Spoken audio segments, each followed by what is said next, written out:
নমস্কাৰ বন্ধুসকল, আজি আকৌ উপস্থিত হৈছোঁ আপোনালোকৰ মাজলৈ নতুন এটি বিষয়বস্তু লৈ। আজিৰ বিষয়বস্তুটো হৈছে যে চৰকাৰে ৰাইজৰ কাৰণে কিছুমান জৰুৰীকালীন সেৱা নম্বৰ বিনামূলীয়াকৈ 24 ঘণ্টাই উপলব্ধ কৰি ৰাখিছে, যিবোৰ সেৱাৰ জৰিয়তে ৰাইজৰ উপকৃত হ'ব।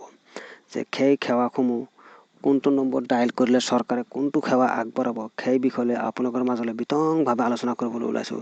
তেতিয়াহ'লে বন্ধুসকল দেৰি নকৰাকৈ বলক কোনটো সেৱাৰ লগত কি জড়িত আছে। তে বন্ধুসকল দেখিবলৈ পাৰিছে যে জৰুৰীকালীন সেৱা দূৰাভাষ নম্বৰ প্ৰথমতে আছে আৰক্ষী সেৱা 108।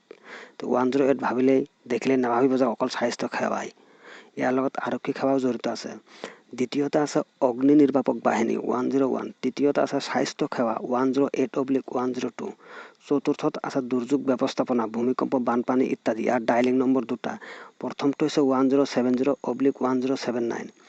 তাৰ পাছত আছে শিশু সুৰক্ষা 1098, মানে যাক কোৱা চাইল্ড হেল্পলাইন নাম্বাৰ।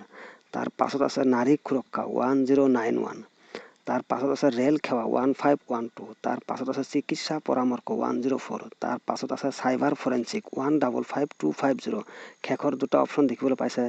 প্ৰথমটো হৈছে ৰাষ্ট্ৰীয় শিশু অধিকাৰ সুৰক্ষা আয়োগ 9868235077। তাৰ শেষৰটো হৈছে মানসিক পৰামৰ্শ সহায়ক 180012122830। তো বন্ধুসকল, এইকেইটা হৈছে জৰুৰীকালীন সেৱা দূৰাভাষ নম্বৰ চৰকাৰৰ তৰফৰ পৰা বিনামূলীয়াকৈ ৰাইজৰ কাৰণে উপলব্ধ কৰিছে। তো বন্ধুসকল, মোৰ ভিডিঅ'টো ভাল লাগিলে লাইক, কমেণ্ট, শ্বেয়াৰ কৰি পেজটো ফ'ল' কৰি দিব। ধন্যবাদ বন্ধুসকল।